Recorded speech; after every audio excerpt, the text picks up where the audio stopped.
Oh, the music gets it every time. It just gets the mood Yeah. going, a little slow night driving here on the 6 p.m. Hour on Sunday night drive time. Um, boys, it's great to have everybody back. Jerry, you're not a lizard this week. Yeah. That's right. Uh, Trevor brought in a Komodo dragon to Mm. serve as you, and Mhm. it was gold, so it was like Mizzou gold, so it kind of Yeah. worked out. Go Yeah. Tigers. That's all I can say. They're You on really were fire. here with us. Yeah, but you're back with us. It's great to see your face. It's different when you're not here, Jerry. I feel like we lose something. We lose the middle of the country. Legitimately, we lose the middle of the country. You know, I try my best. Full-time job wins right now, but when we get Later. presented by whatever sponsorship insert here at one point in our You lives, never know. that Something could happen. presented by Meat Mart. I don't know. Bear Could with be. me. Hey, you never know. We could do something crazy. We could maybe we could do like a Kawhi Leonard thing and like form like a business that takes money Yeah. It only requires from some of other us to have people. multiple millions of dollars to funnel somewhere. And I can first alert to you, I do not have that type of money to do an illegal funding back scheme to circumvent the cap. Man. I'll have But- to check like in my couch cushions, but I'm pretty sure I don't either. We may be able to scrounge something together. Yeah. You never know. You never know. But so we'll start with the Ryder Cup here. The U.S. fought back hard, but Europe ended up winning it 15-13. Which actually, you look at that score, you think, man, this was a really close Ryder Cup. In all reality, it was not. But the U.S. on singles, they played very, very well. I will say there was the half point. This is something that the Ryder Cup, I guess, has always done when a player cannot play. So Europe had Victor Hovland, who could not go.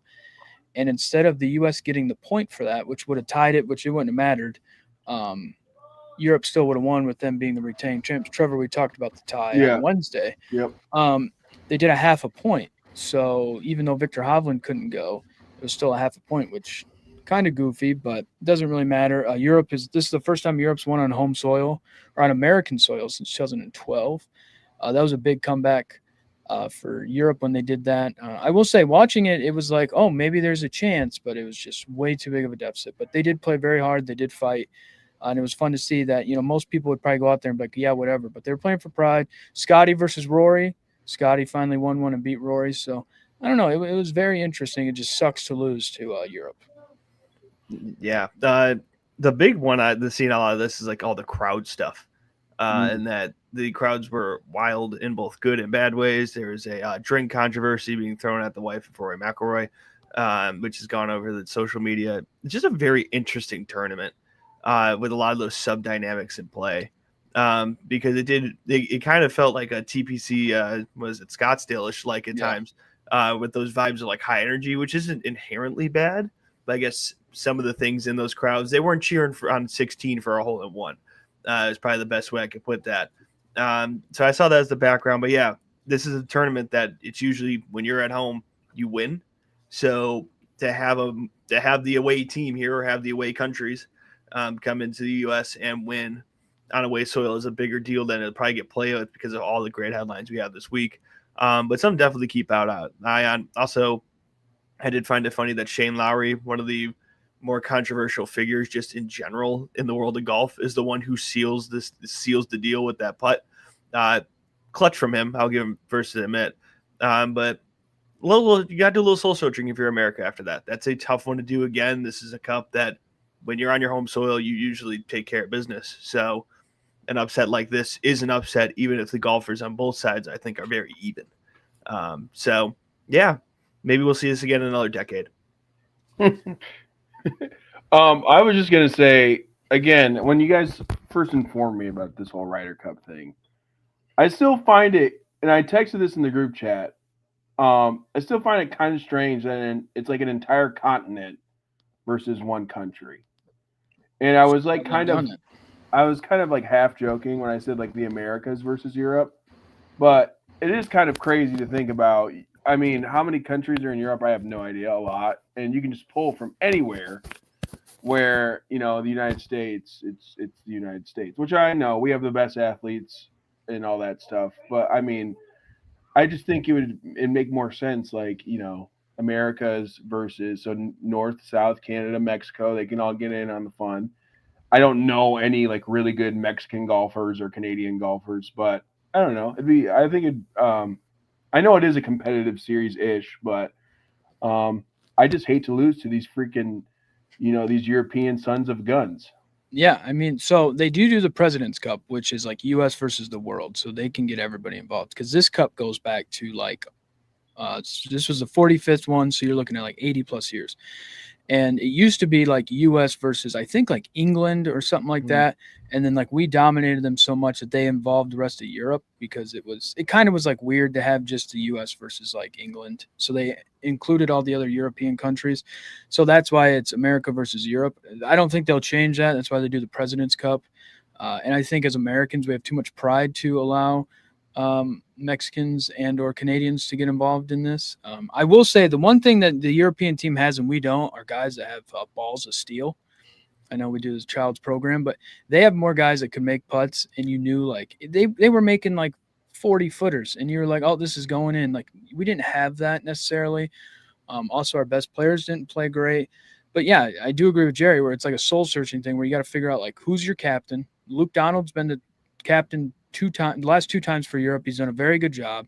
The U.S. wanted Tiger for this one. He said no. So it'll be interesting what they do for in 2 years. But yeah, I mean they kind of right now are on that pace where it's like look, they kind of have us beat right now in this golf thing from their deepness and their competitiveness and from their balls of steel and being able to make putts. So we have to figure that out, and some guys have to, come up. We've some guys came up. Cam Young, big deal. He made a big splash as a rookie. But yeah, I think there's a lot of things. But Trevor, to your point, I just think we have too much pride in America to allow the Americas to jump in. Well, so I just looked this up. The approximate population of Europe is like 745 million people. Yeah, Where if you look at the U.S., it's 365 million. So almost kind of half. Like that's kind of insane it's that we like the can Little look League at the World Series. yeah, it is like the Little League World Series, but it's not like all of Europe. Or I mean, does Europe even get involved in the Little League World Series? Do they even play baseball there? I don't know, but I it's know kind I've of it's never like similar seen a where Europe. it's like and South America and where stuff. it's Yeah, I've like never the seen a world. European team. Is I there have a never either. I haven't either. They would probably be terrible. I don't know.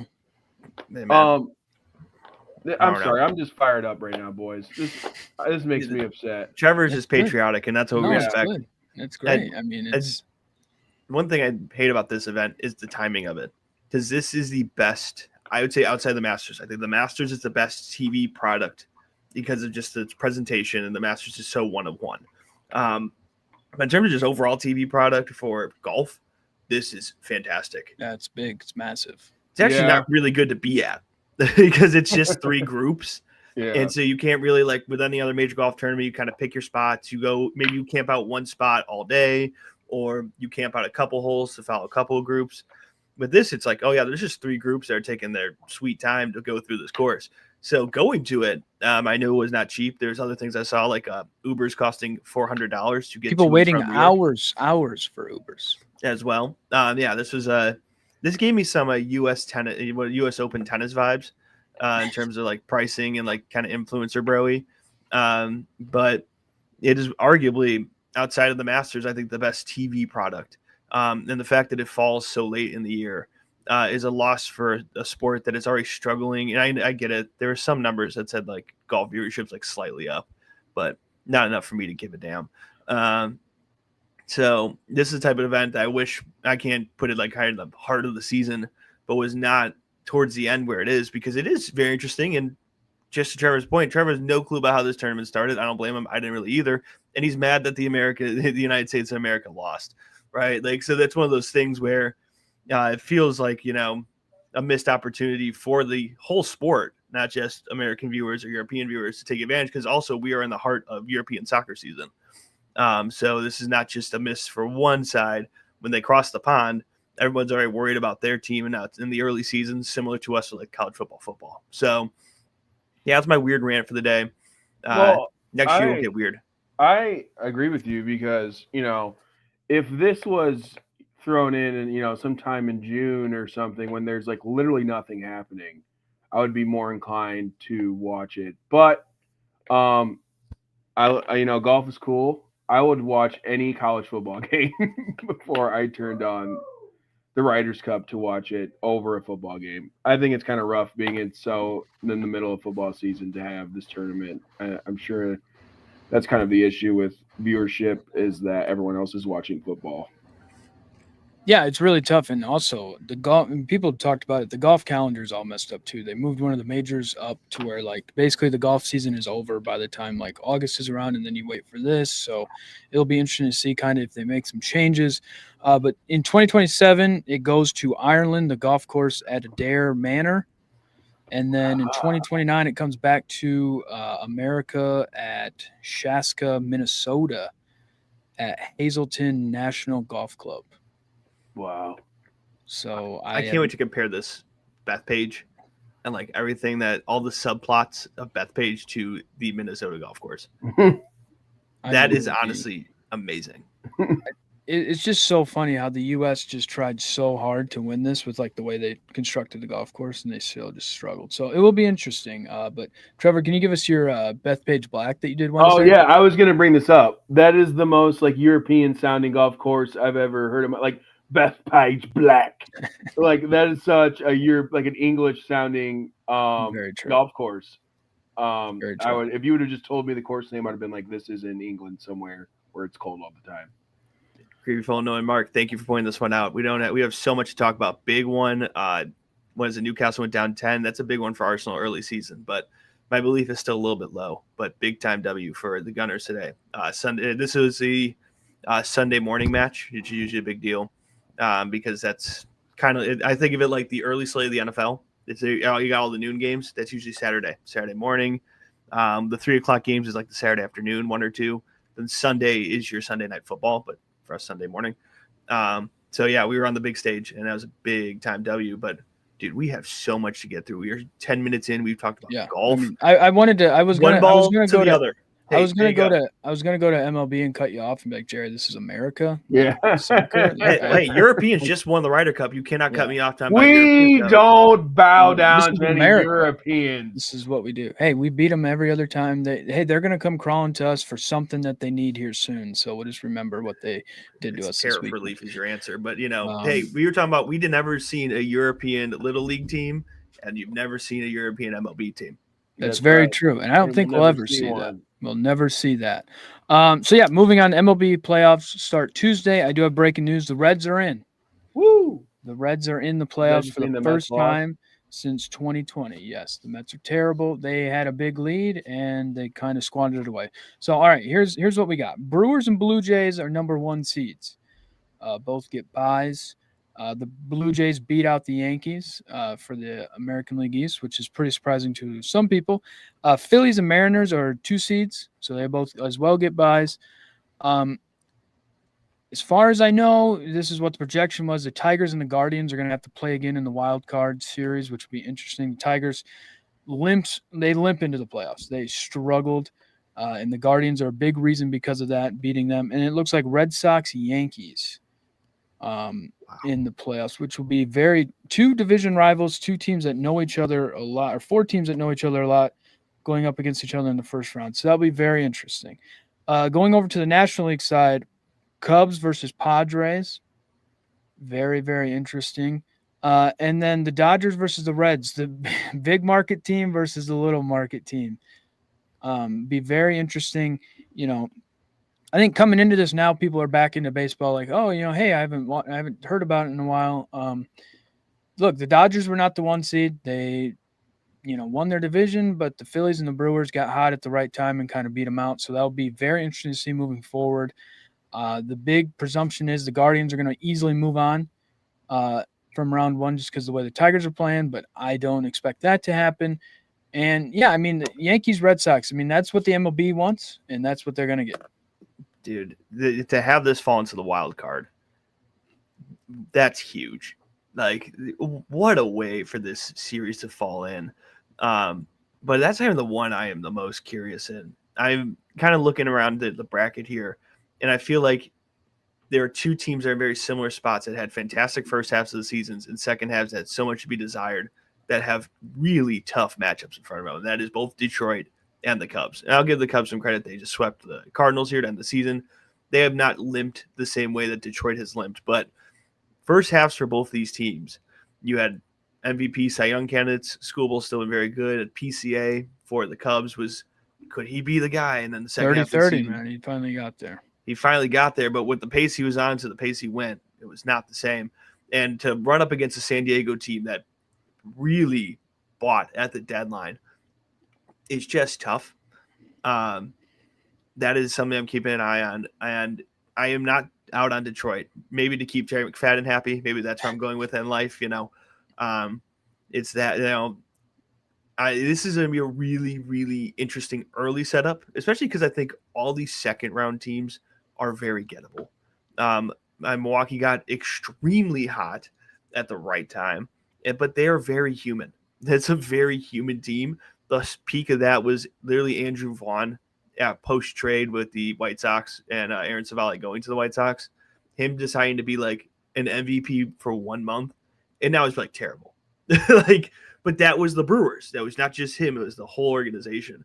But I feel like all four of the teams that have these buys, that have the opportunity, are very gettable. The Mariners are gettable. Toronto's gettable. Even the Phillies, who probably I think are the strongest overall team, still feel like a team, especially if you run up against LA, because the Reds have not necessarily looked fantastic. There's a lot of chaos that gets set up in these playoffs. And also the Mets not being in the playoffs is hilarious. That is nuts. Yeah, I mean they should have been. They had a big lead. They kind of squandered it. Really struggled down the stretch, and then ended up not getting in. I mean, I think this is going to be very interesting. I do agree with you. The Padres Cubs things is tough because for Cubs, it's like Cade Horton's hurt. The Cubs have kind of limped into this to begin with. The offense the last couple of days has gotten hot, but I mean, it will be very interesting to see how they play against the Padres. The Padres are a team that have done actually decent in the playoffs the last couple of years. They have some guys that are proven pieces to where the Cubs you don't really know.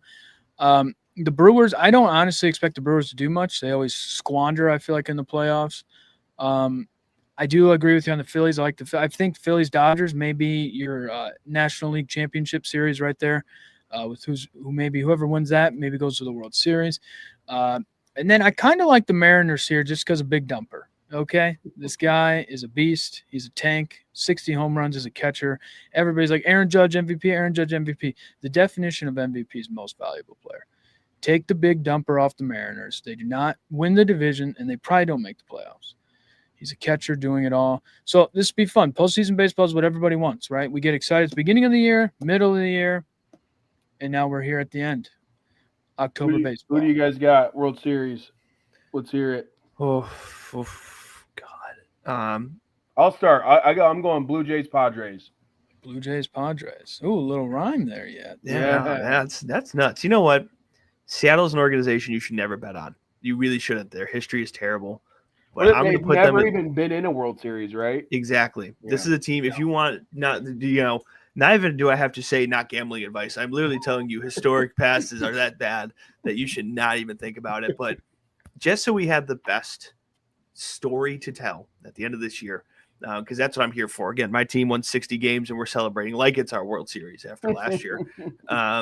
Give me Seattle and give me Milwaukee. I'm going to tell you right now, if I'm thinking with my brain, neither of these teams are going to do this. But you know how fun it would be to have two organizations that have never won a title go for it? Yeah. That'd be great. If I'm using my brain, the Dodgers will probably figure out their way there because everyone's going to be like, they're sleepwalking, then they'll show up and be fine. Then like Toronto. So honestly, give me LA Toronto so I don't sound dumb. But God, I would love a Seattle Milwaukee MLB playoffs. Then we're gonna have a ratings discussion, and I won't care about it. Yeah, I mean they'll complain that nobody watched. I'm gonna go with the Mariners and the Dodgers. I think it's gonna be a West Coast thing. The Japanese crowd is gonna eat that up with Ichiro being a Mariner, long time, and with Shohei Ohtani. But it's gonna be fun. It's gonna be unpredictable. Don't sleep on the Tigers, though. I do think that they could get past the Guardians. Hey, look, you get 3 games in the wild card. You just need to win 2. That's right. That's right. That's all you need. All right, now moving on to somebody that will not. He won't be in the playoffs. He won't even be on the sideline at the end of this year.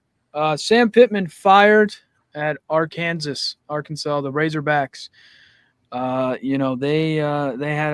They had a bad day yesterday, getting blown out by mine and Trevor's proud Notre Dame Fighting Irish, 56-13. I think there's some high school teams that could have beat Arkansas yesterday, and that's exactly why he got fired. Pittman was 32-34 at his time in Arkansas. Dude, I feel so bad for SEC schools that are just not very good.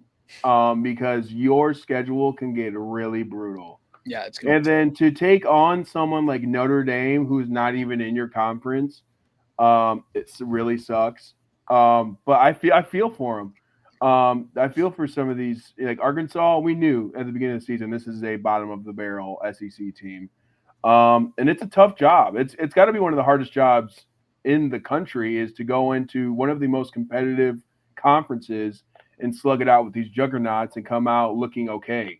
And as you said from his record, more often than not, he did not come out looking okay. So I'm sure he'll get a job somewhere else or something, maybe a small school. But I wonder who's going to take this job. That's very interesting to me. Here's the name I'll throw out that I saw very early reporting. What if I told you the team that was in the playoffs last year could poach this coach? And that would be Rhett Lashley from Southern Methodist University. He could fit right back in here. Used to coach at Arkansas. I will tell you, the Arkansas job, the reason Sam Pittman held on to this job as long as he did is because coming into it, it was really bad. Chandler Morris was what we would call terrible. He was putting this place to very low heights. Sam Pittman came in and brought some stability, continuity. At its peak, Arkansas can be very good. They have money. That is one of the things when we've talked about other jobs here that have let go, there is a money problem or money concerns. Nah, you got boosters. There's a reason there's Tyson Food Brand all over those press conferences because they have Tyson money. Ask John Calipari. That's why he's at Arkansas. Walmart, so there's enough. Walmart too. There is money to be spent here. It will take some work.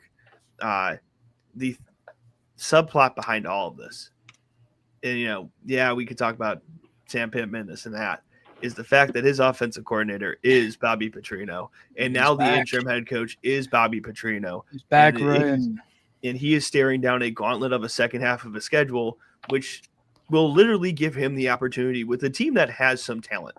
Notre Dame made them not look that good. I'll be the first to admit it. But this is a team that's stuck around with basically everybody else and can put some points up on the board. They have a brain. They have this is not, oh my God, we're talking about prime bad Vanderbilt teams where you have like 2-star kids going up against 5-star kids. There's some talent on these sides of the ball. If Bobby Petrino figures it out at all this season, that's when this gets weird. Yeah, I mean, so they have a bye week this week, which that's exactly why. Not only did they get blown out and they just didn't really toe up to the game, because there were some people that thought that they could beat Notre Dame. They're like, hey, Notre Dame kind of trying to figure things out. Notre Dame's defense is bad. Arkansas has a chance to penetrate it and go at them. Didn't really happen. So now they have a bye week, and then they at Tennessee, Texas A&M at home, Auburn at home, Mississippi State at home, bye at LSU, at Texas, and Missouri at home. Brutal. Off L. They are 2-3 on the season, and very easily could be 2-10. But hey, look, Bobby Petrino's back. He was the head coach there once. Just keep him away Some of from their highest motorcycle. highs was under Bobby. There is going to be a world here where if he keeps this team looking not terrible, people are going to remind themselves of what a Bobby Petrino Arkansas looks like. Now they're going to conveniently forget the reason Bobby Petrino was no longer the coach at Arkansas. That's kind of a big point in the story that might get forgotten. But there is a little bit of here. This is an especially now with everything that's changing in the college football world, nailing this type of hire is so huge. And again, this is not an organization where you're like, man, there's nothing here. Arkansas has money. They have fan support. This can be a hard job, but it's not impossible. And credit to Sam Pittman, him coming into these years, he's shown what the highs can look like again. He's had multiple, 8-win seasons. And again, that's in that SEC gauntlet. This is with divisions, mind you, so it wasn't as bad, but they were an SEC West school. They had some tough games. They played some tough teams. But this is a job that has potential and will have actual suitors. Compared to everyone else on the market right now, barring like a Florida getting in here, this is the best job. And there will be people who will take this call and you'll hear names for this job that will probably surprise you. But again, the bones are here. And Sam Pittman having some of that early success reminded people that, because if you would have had this job 5 years ago when Sam took it as an offensive line coach, that's where I would probably end up again, by the way, as somebody's offensive line coach for a lot of money. Like, there's some things you could do here. So I don't think this is a bad job. I just think Sam ran out of time. And there is a world here where, I'm not saying this is a title contending team, but you look at what a lot of these other middle tier SEC programs like a South Carolina or even an Ole Miss has done. That is doable at Arkansas. Yeah, it very much is. You just have to find the right guy. And that is possible. But if it's Bobby Petrino, I have a lot of concerns. I will be the first to put that out there early. Yeah, I mean, like I said, just keep him away from motorcycle, and you got to figure that out. Hopefully, they can do that the rest of the year. But no, I expect Arkansas to make a massive swing like they did for the basketball coach going after Cal. So I wouldn't be shocked if they try to go after a major coach at a school, like a Dabo, where it's like, hey, do you kind of want a new scenery? James Franklin, even maybe, hey, do you want a new scenery? I think they're going to take a big shot. And it'll depend on if anybody jumps on it. But, yeah, they have a lot of money backing them up. So, I mean, they got the Tyson. They have the Walmart stuff. I mean, they have money. And they want to win. Those fans down there want to win. They were there for about 15 minutes, I'd say, in the game, and then they all left. So it was very, very crazy to watch. But Sam Pittman had another job already open. And remember, 30 days for these kids in the transfer portal. Will they transfer? Will they not? But 30 days. Moving on to upsets of the week. This week, we had a big one Friday night. Virginia over Florida State, 46-38 in overtime. This game was wacky. It was wild. Florida State had a chance to tie it up and just fell right through the chest of the wide receiver. Yep, go ahead and go to the next one. No, sorry. Okay. I can do both. No. I can do both. Go do both. Do both. No, I was going to do this until you brought up Illinois. No, my arm was getting tired. Jim Tan laundry over here. And then the other one we had this week, Illinois defeating USC 34-32. Trevor did call this upset. I thought he was crazy after the most people think geniuses are crazy.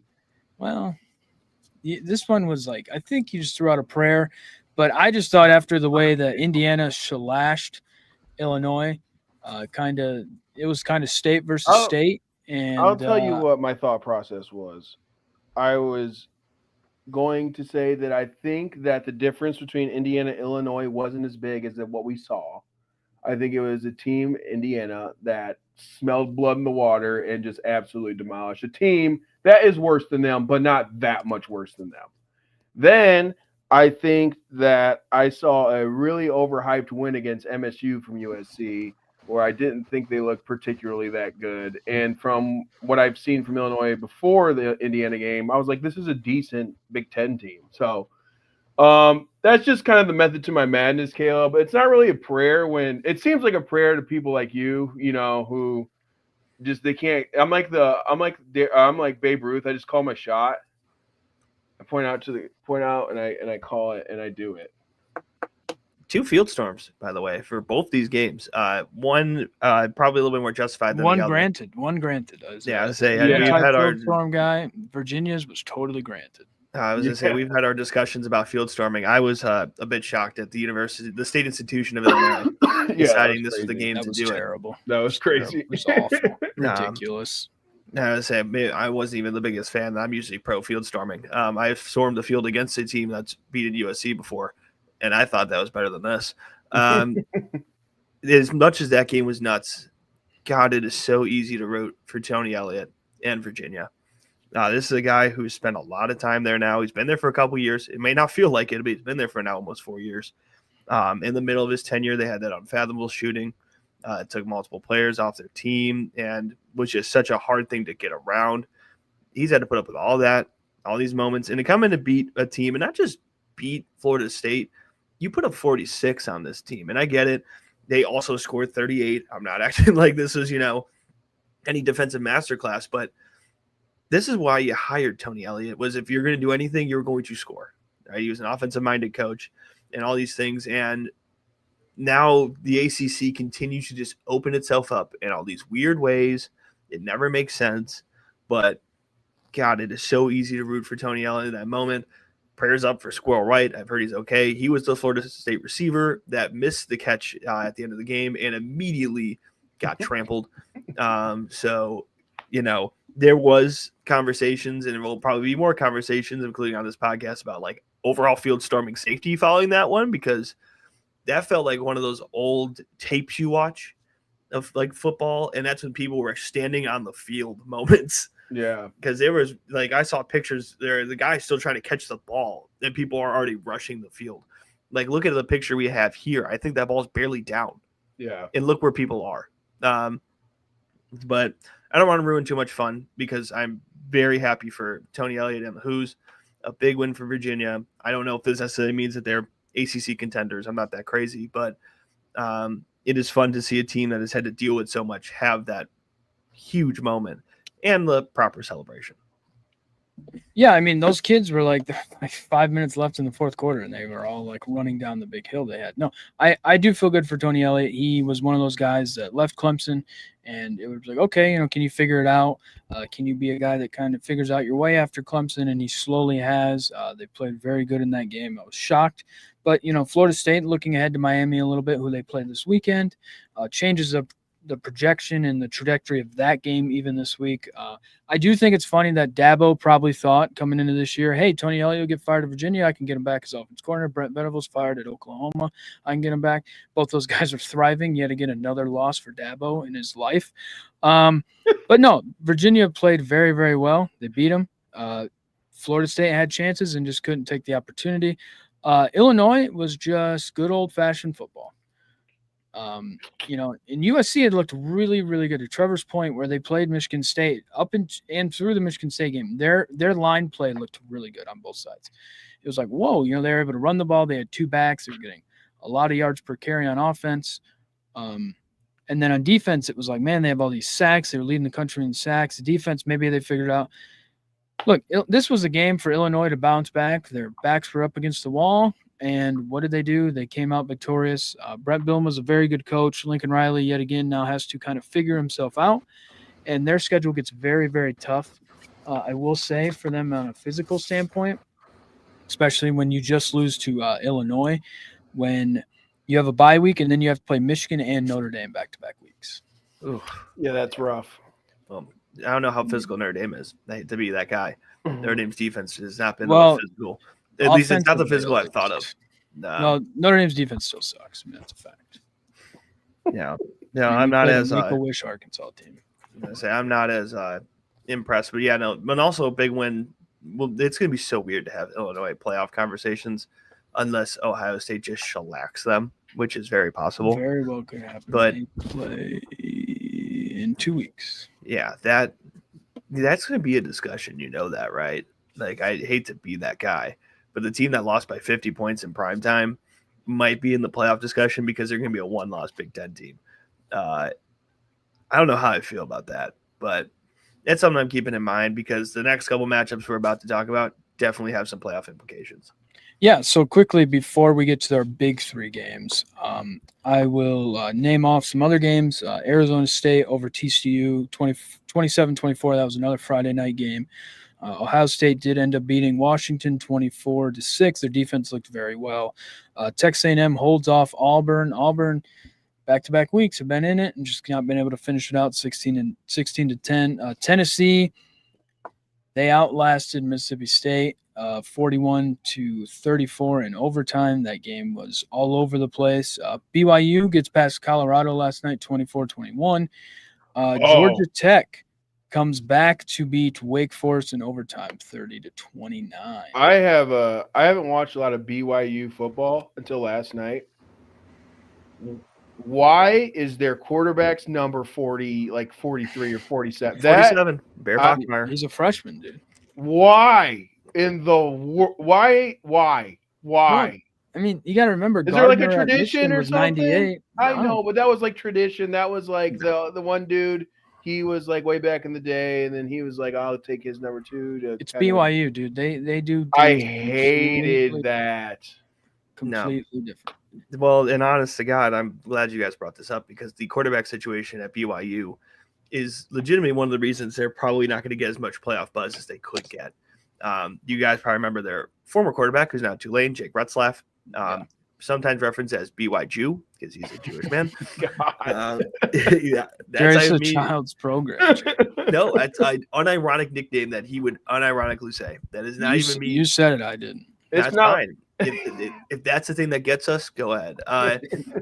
But like, he was supposed to be the starting QB, got kicked off for an honor code violation, which again, very BYU thing. Take that for what you will. And now they have moved on to a freshman in Bear Bachmeyer, who's figuring it out. He looked okay in this game. But yeah, it does really stand out too, especially when he struggles. So you're like, dude, nothing about this makes sense. But that is a big win. Also, we are on Auburn watch because they're going to break through one of these games. Jackson Arnold does look legit. A&M is just scary. They are a tough team. And teams are going to break out. Mississippi State, Jeff Levy's got it going on. That's not – I get it. It was in Starkville, and that's back and forth. That's a top 15 team, at least in the polls. And I get it. We've had our poll problems. Don't look up AP poll Twitter. That just will hurt your brain. But that is a team that is worth a damn. And they brought them all the way to OT. So a lot of those good in between matchups. And also shout out to Caleb for getting the Arizona State pick right. See, I don't disrespect. I gave sure everyone gets their love. I mean, I get a Big 12 after dark. I know. I miss the Pac-12. I miss it. It's the Big 12, Jerry. It's the Big 12. It's the Big 12. It's always been the Big 12. And it was also the battle this weekend of father-in-law and son-in-law. Not yet. I told my girlfriend this LSU fact, and she enjoyed that fact. I will say Lane Kiffin after the game trying to find him and saying that to Molly McGrath, being like, I'm trying to look for Witt right now to see if he wants to talk. But and I do feel bad for that kid because they would not have showed him as many times walking off the field in a regular LSU loss. But since he now is dating the daughter of Lane Kiffin, they were showing him so much more terrible for the kid. Well, dude, I would say like you can pick who your girlfriend is. If you're gonna date, I know. Daughter, I'm not saying that. You're gonna have to take a little screen time when you're getting, put on. You're gonna get put on blast a little bit. You know what I mean? It was just funny though how he's like it never would have happened other than when he's like loses to LSU. Now it's like, oh, where's 40 at on the field? Where's 40 on the field? Yeah. Pretty sure he also threw up on the field at one point. That was pretty gangster. I kind of like that. Which I mean that happens, but Ole Miss did beat LSU 24-19. Their D2 quarterback, kid from Ferris State. Dude, he's a beast. He's not very tall, but he gets the job done. I do have breaking news to absolutely disrupt this program. We got two things going on here. Breaking news. Pete Alonso, the Mets first baseman, very good first baseman, just announced he's going to opt out and become a free agent this offseason. So congratulations. We've got became the Mets all-time home run leader. And then if I'm looking at my screen across from you, right, Cooper Rush is in at quarterback for the Baltimore Ravens. I did see that. Lamar Jackson is hurt. He's hurt. It is 13-30. But we're not in like that territory. No, not at all. So those are two things. Yeah, Lamar Jackson per Adam Schefter has a hamstring injury. We do keep up with what's going on in the world around us, folks. Don't worry. But yeah, that game is a little bit of an underseller for the 3:00 hamstring injury. Yeah, so we'll see what goes on there. That is something we are definitely keeping an eye on out here. All that to break that news. To also say that this game will probably break a lot of LSU fans' hearts because this game is always weird. And then you added in all the Lane Kiffin and his daughter and Witt Week stuff. And the best part about it is Witt played a really good game. Like, yeah, they gave him all the screen time posts. He had like 10 tackles. Like it wasn't like he was out there and just had like played horrible. And they're like, oh, he cost the game. No, he played. He balled. But this is a huge win for Ole Miss because the last couple of years, as I always go back to this game, is always chaotic. This is usually like the one with 2 minutes left. You get a little punch drunk. You're like, oh my God, they just scored what? So for this to be a slugfest is huge. There are real questions about LSU's offense. And I feel like all of LSU's wins just keep slowly devaluing, which is also not helping them. That Clemson win, while more convincing than that score says, we do not forget about that touchdown that was called back. Obviously, doesn't look the same. The Florida win was a 20-10 win against a team that may not win another game. Like, there's going to be some real – it doesn't help that even when LSU is winning games, that their wins are not looking as good, and then you lose a game that they expect to win. Like, Ole Miss has been very good the last couple of years. This is a great game for Lane Kiffin just in general and all the stuff he's done at Ole Miss. But traditional LSU fans do not see Ole Miss as like a primary rival. Yes, there's a trophy in that guy's hand, the Magnolia Trophy. This is not Bama. This is not even, pick whoever else you want. That's a huge LSU rival. It's not that. Like, this is supposed to be kind of little big brother, little brother. And this did not feel like it on the field. The final score showed that in the last couple of years. It's been an even fight, which is definitely going to piss off some LSU fans. Yeah, I think the home team has won the last 5, I think. Mm-hmm. I will say, though, I do not understand LSU's offense whatsoever. It's literally just Garrett Nussmeier chucks it 50 yards. Garrett Nussmeier chucks it 40 yards. Hey, Garrett, chuck it 30 yards this time. Maybe we'll run that. What I don't understand is, and Nolan Creepy Photo brings up, love to see old Brian Kelly lose. Bad neighbor, right? He's a terrible neighbor. He looked even worse yesterday.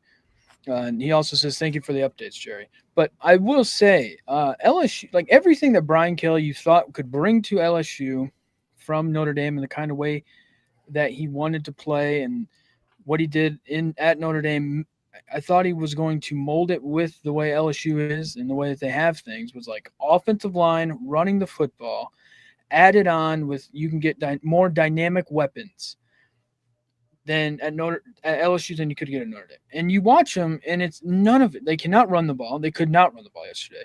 Lane Kiffin put out the thing that said Brian Kelly can't run the damn ball, which was hilarious. So I just don't understand their offense. Their defense is much improved from what it's been the last 3 years he's had at LSU. But their offense, and that was not I don't think that was the question mark coming into the year. Everybody thought Garrett Nussmeier, he had all these weapons. They could be able to do some things. I know they lost some stuff on the offensive line. But it's like your offense cannot just be, oh, we're going to chuck the ball up 50 times a game, and maybe we'll get down the field, maybe we won't. I mean, and then their corners are like throwing down the Ole Miss receivers to try and get interceptions. It's like, just play defense. No, yeah.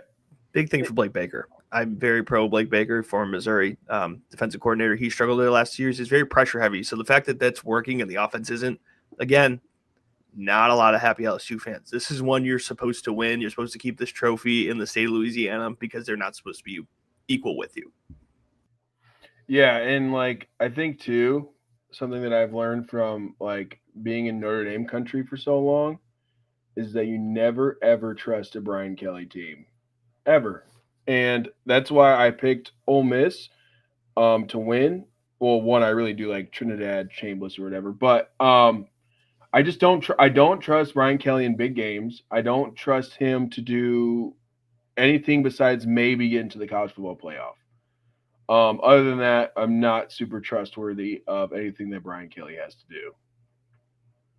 No, I mean you're not wrong there. I just thought like the way LSU played so far this year, beating Clemson, that was a big win, even though Clemson's not as good as they were, and just kind of thought he had it figured out. Historically, there's games Lane loses too, which is even funnier for Brian Kelly because they're both not good in big games historically, and Lane beat him. Yeah, it was just one of those games where it's like LSU easily should have won the game going into it, and they just couldn't do it. And Ole Miss now is looked at as like, whoa, I bet there's now some teams in the SEC like Georgia, Alabama. They're like, oh, okay, Ole Miss is we thought we had to worry about LSU, but now we have to worry about Ole Miss and the dynamic that they have on offense to where, yeah, they have Trinidad as a really good quarterback, but if it came down to the point where he can't play, they still have a very good quarterback behind him in Austin Simmons. So it's like the whole trajectory or the whole thought process on Ole Miss completely flips. In LSU, it's like same old LSU with Brian Kelly, which they never really had these problems. This is Brian Kelly now. So now the pressure heats back up on him, and I don't think he went after anybody or threw anything at his press conference, but I wouldn't be shocked if tomorrow he does. Jesus Christ. I mean, he's a psycho. Terrible neighbor. Doesn't wave back. It's not my problem. It's his. Move us forward. I'm tired of talking about Brian Kelly. You're not a Brian Kelly guy. I love when he has problems and he struggles. I know, but if I was going to try to make a joke about neighbors and all this, and these two states are neighbors, but I didn't remember exactly if we were going to this game or if we were going to the whiteout, so I saved it. And I was like, damn it, this is either going to be great or terrible, kind of like this play, which was fantastic. Give me a big boy screen in the red zone, dude. Let's go. And like, I'm supposed to really not like Bama. We play them in 2 weeks as a Missouri Tigers fan. This was awesome. This is just one of those things you see and you go, hell yeah. Like, and that's the peak of this type of game where it's Bama, Georgia. It is a chess match. And for Kalen DeBoer, Kirby Smart, an offensive-minded coach in Kalen DeBoer versus the defensive guru that is Kirby Smart, it played out just like that. This game was awesome and a little bit of everything. Oh, my God. Sorry. Why did I miss?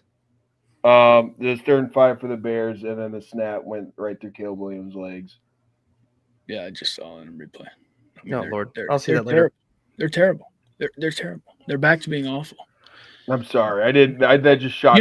You know what the problem is? We play this is Tom Brady last week. You got all inside of the Bears knowledge, and now he's coming back to bite us. See, this is the problem. He needs to call games or be the owner. I'm going to say it right now. He needs to figure that out. This is bullcrap. Yeah, there was Tom Brady's just aura with over the ownership that caused Caleb Williams to just miss the snap and lose it 20 yards. That's exactly what that was. No, it's this whole game. He knows the weakness of the offensive line to penetrate after not giving up a sack last. It's just everything. He went in, did a deep dive, and he's now killing us. I'm sorry, Jerry. I didn't mean to cut you off. But don't worry. That was worth it. That was absolutely worth it because I can't even find this game. I have been trying to legally stream this game for the longest, and I've been now ESPN updating that. I wouldn't have understood what happened without that. So you guys are my eyes right now, and I do appreciate that. But no, this will be a game that will be talked about for the rest of the year for two major reasons. Two highly ranked teams. Georgia will be fine. But when we get into like playoff discussions and one of these teams is on the fringe, they're going to go back to this game because there's moments for both these teams to win. For Kalen DeBoer, it feels like every game kind of feels like a must win because of how high Bama's stress is, etc. This one really helps because it shows to me that Kalen DeBoer does a good job of getting his guys to play up to competition. Georgia's a very good team. I'm not going to take much away from them. But the inverse of that is they play down to teams as well. That's kind of what we saw week one. Not to say that I think if we replay that matchup that it's a guaranteed Alabama win. Don't feel that way still. But the way they came out that first week tells me something about this team as well. But the same way they get up for this game, this has become very much must-see TV. The last 2 years, it's been an epic game with epic moments, and that, again, includes a screen for the big boy, which – the Lions are going to do this in like 2 weeks, and it's going to be the funniest thing. And NFL's going to be like, oh, my God, the schematic genius of Dan Campbell and the Lions, and we're all going to point to this. Yeah. That's just so cool. I'm sorry. Yeah. You got to appreciate weird shit like this. Sorry, kids program. But, it's making me swear, and I'm really trying to be conscious about my language here in our kids programming.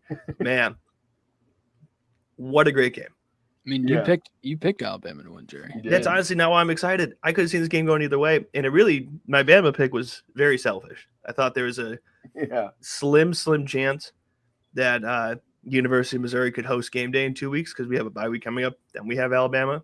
So I said, if Bama wins this game, then win the next game. That's a good SEC matchup. Let's throw them into Columbia. They're going to Tuscaloosa next week. So the selfish reason I picked this game made me right, but it did not help my cause. So no good deed goes unpunished. No correct pick goes unpunished. That's right. But this is also the team I did pick for the national title. And there was moments here where I was like, yeah, I get the hype as Caleb looks for the reason why Georgia lost.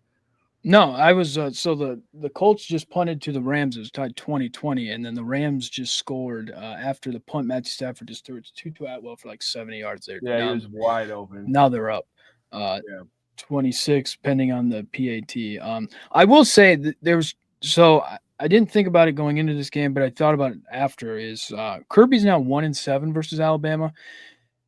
I think that Alabama to Kirby is what Michigan is to Ryan Day, where it just doesn't matter what the teams look like. It's just something in Kirby's head. He just cannot play well versus Bama. He's now 0-2 versus Kalen DeBoer. Mind you, these are the same Alabama fans that are like, oh, we would love to have Kirby Smart as our head coach. He's our old defensive coordinator, man. That's Kirby. We need Kirby. And then Kalen DeBoer goes out, credit to him, and beats Kirby 2 years in a row. Beats him at home and now beats him on the road. So I just think psychologically, Kirby, when he plays Alabama, is completely different. He had a chance to kick a field goal late in that game to tie it. And instead, they run this hurry up offense. And I will say this thing. The hurry up offense, I think, hurts the offense more than it hurts the defense, especially in college football. Sometimes, yeah. Penn State tried to do it, and it was the dumbest thing ever. And Georgia tried to do it as well. It was like 4th and 1. They run up to the line real quick, and Alabama stops them. Kick the field goal, tie it up. By that time, Georgia's defense was playing very well, figuring out Alabama. Just kick the field goal 24-24. Out of all the coaches to go for it on 4th and 1 at the 10-yard line, Kirby Smart to do it, I just didn't understand it. It just made no sense to me. They also should have been up because the kid caught the wide open touchdown pass, went right through his hands. Yep. So it was one of those games that could have went either way. I will say another thing about this game, guys, I did figure out. So we have Dish Network at the house. I watched this game in 4K. I'll never unsee a game any other way ever again. It is the greatest thing to watch a game in 4K. I was able to watch USC Illinois in 4K. It is beautiful. It's crystal clear. I can see boogers and noses. And then we flip on this game, and it's in 4K. It is beautiful. It's so soft on the eyes. The colors are nice.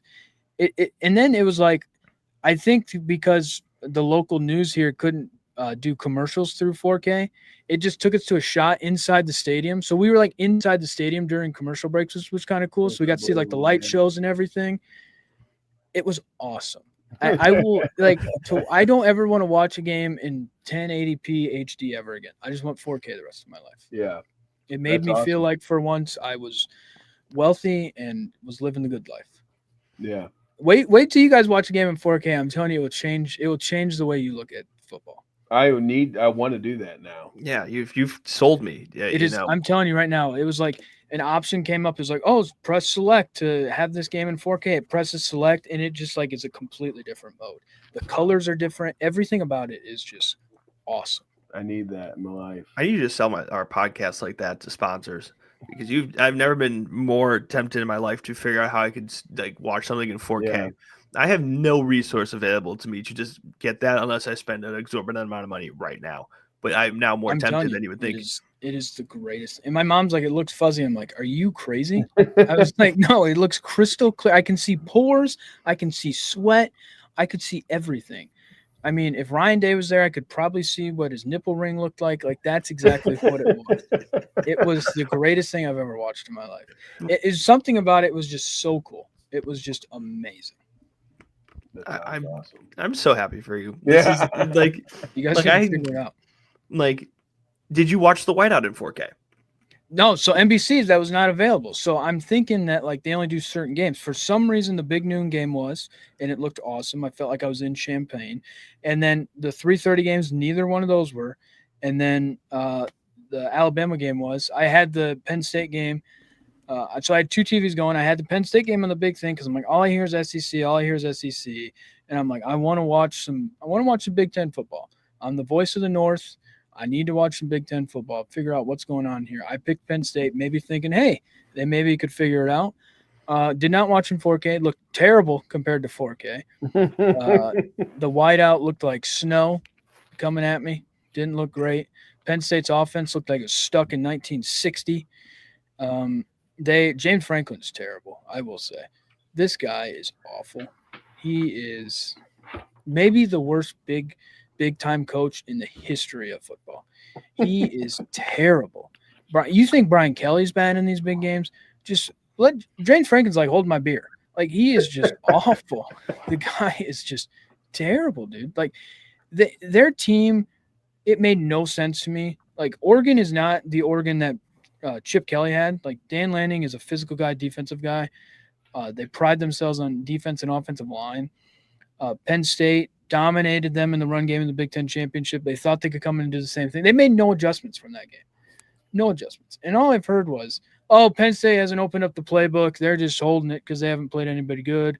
they're going to open up. Drew Aller sucks. Anybody who takes him in the first round of the draft, bust. Calling it right now. He seems like a great Cleveland Brown quarterback. That's exactly what's going to happen. They're terrible. They're awful. What if I For told Oregon you, to go in there and win that game is crazy. dude? I more and more I think that James Franklin is Bo Pelini, He could be. and I make this comparison because Bo Pelini was a very good coach, especially in Nebraska. Don't look up his time at LSU defensive coordinator. We don't talk about it. But and I feel like this is such a critical moment for Penn State because James Franklin has put them in these spots where no matter how much they continually fail in these big moments, they exist.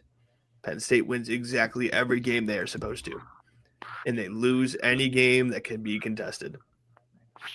When Ohio State comes to town, it's usually a loss. When Oregon in a top 5 matchup, their top 10 matchup comes into town, they lose. Now, I think this says a little bit more about Oregon that I want to give credit to because this is an Oregon. This is not the Oregon team we've gotten used to under Dan Lanning, which usually has really good veteran quarterback, has some really nice pieces. That's like, oh, they can really make a run. This is a younger team. Again, Dante Moore kind of at the center of this. If I remember redshirt sophomore. I remember if he redshirted his first year at UCLA or not. Yeah. But transferred from UCLA, he's a younger guy. There's a lot of younger pieces here. That's such a big win. And there's going to be some discussions about James Franklin that are getting so uncomfortable because out of all the years, this was supposed to be the year. And it's not over. There's a chance that they will rewrite the narrative. But it really doesn't help when every time you have the moment, you get so close and you fail. This is a game that at one point, it was ugly. It was 3-3. Then the scoring exploded in the last couple of minutes. You take this to overtime. And then in the big moment, and the thing about Drew Aller specifically, he's your 5-star quarterback. When they got Drew Aller, everyone was so excited for that moment because I forget who he was replacing right after, but they're like, oh, he's the 5-star kid. Everyone wants to see him. James Franklin, after Sean Clifford. Sean Clifford was a fine quarterback. He wasn't fantastic. He was fine. And Drew Aller has just been fine. And that's been the problem because he's not supposed to be just fine. He is supposed to be the guy who took them over. Penn State all year went into the transfer portal and got wide receivers. Last year, it was the fact you only had Tyler Warren, and that was it. All right, he has some better weapons. It's not working. And so at every moment, it just adds on to this frustration because you keep getting into these moments, and it's like, at what point are we just going to say, yeah, it's Penn State in a highly ranked game, they're going to lose? It becomes more common, and there are situations where they could have won this game. That's the thing. It's not like they're getting even blown out, which is even worse. It's like you sit there, you're toe-to-toe, you're doing everything else right, you got to finish. So we'll have this conversation in a couple of weeks when Penn State plays, but I think it's Ohio State. We'll have the same talk, and I think that one's in Columbus. Yeah, week 10, they go 2 at Ohio State, and then week 11, they have Indiana at home. So week 10, we'll talk about this with Ohio State. After they lose to Ohio State, we'll see how I don't know with Indiana. I'll probably bet on Cignetti, in terms of our game day picks. And that's about it. And that's an indictment of this program. They have everything that's supposed to go their direction. This is an Oregon team that is still very, very good, and they proved that, but is beatable. And you had them right where you wanted, and you still failed. Yeah, they look terrible. So quickly, I'll do Anthony O's here. He has a comment here. Penn State needs to beat Indiana at home and then compete against Ohio State. Go Irish. Remember January Orange Bowl game? Yeah, we own them without a doubt. Not even a question. Penn State's terrible. I will say though. So here's a stat here. Penn State coach James Franklin is 2-21 against top 6 ranked opponents. The second worst mark of any coach in FBS history. Do you guys know who number 1 is? Brian Kelly. No, I'm just kidding. God, that's a really good question. Who's even worse in big games? His son is currently a coach in college football. Oh, God. That's such a good question. A head coach. I'll give you another hint there. Head coach. I feel like I'm blanking so much. At a program and in a conference where it just means more. SEC. It's not Napier. It's not Brian Kelly, as we mentioned. It's Jeff Lebby? No. No. Too early. Drinkwitz wouldn't be there. Mike Elko, no. Kalen DeBoer, no. It's not Stoops. It's No. Stoops. No, so It's not Stoops. I said his son. So it's a dad that Oh, holds this God. record. It would be Frank Beamer. Oh wow. Is 2-24. Dude, that's that adds Who up. would have thought that Frank Beamer was that bad? So Frank Beamer, and then there's 3 guys that he's passed. I have no idea. Never heard of these guys. The one guy's 2-20, the other guy's 2-20, the other guy's 2-18-1. He's now lost 15 straight of those games. Oh my James Frank. gosh. He's terrible. No, but credit to Oregon. Dante Moore's really good. I've heard about Dante Moore, I feel like, for 40 years, growing up in the Michigan area with Notre Dame. He goes to UCLA, finds his place at Oregon. He plays very well. Dan Lanning, like Jerry said, is on something. I have no idea what the hell it is, but he's all over the place.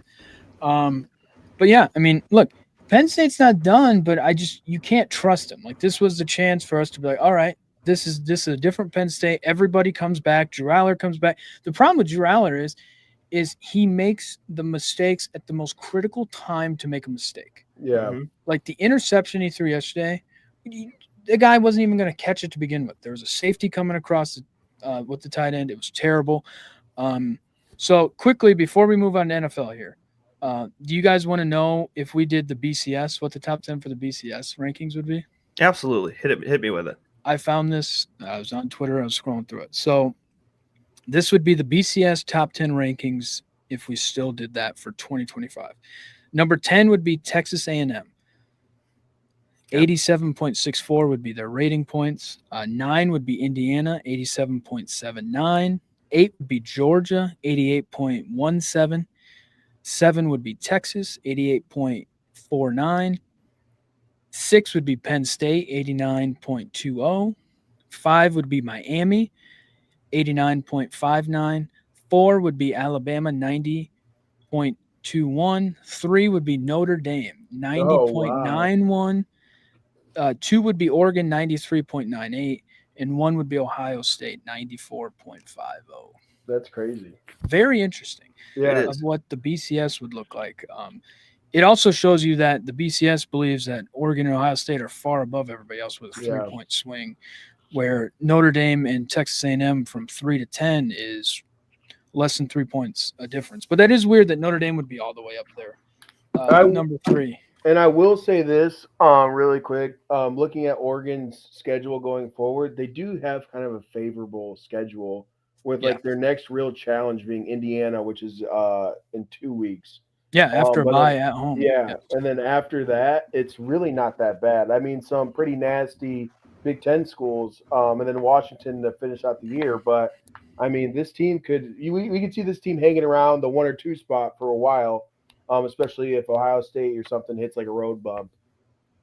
Yeah, no. So bye week next week, Indiana at home, at Rutgers, Wisconsin at home, bye week at Iowa, Minnesota at home, USC at home, at Washington. So yeah, look, we could be calling the Ducks name again in the Big Ten championship game without a doubt. I will say this, and then we can move to the NFL. Because the James Franklin conversation is going to be really happening because of how tough their schedule gets.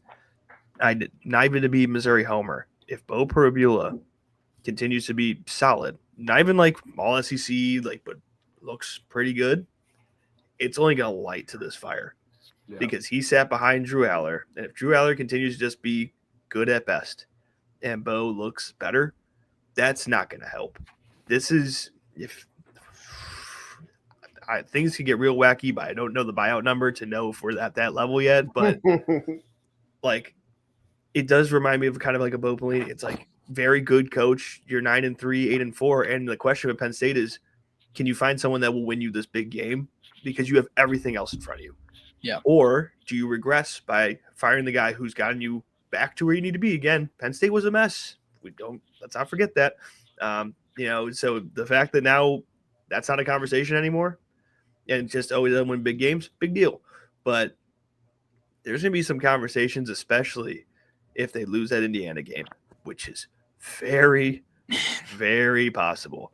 Because you want to tell a bunch of Penn State boosters who told you this is your year that you're losing to a school that has been historically a basketball school that the stadium people think of when they talk about Indiana is the basketball stadium, not the football one.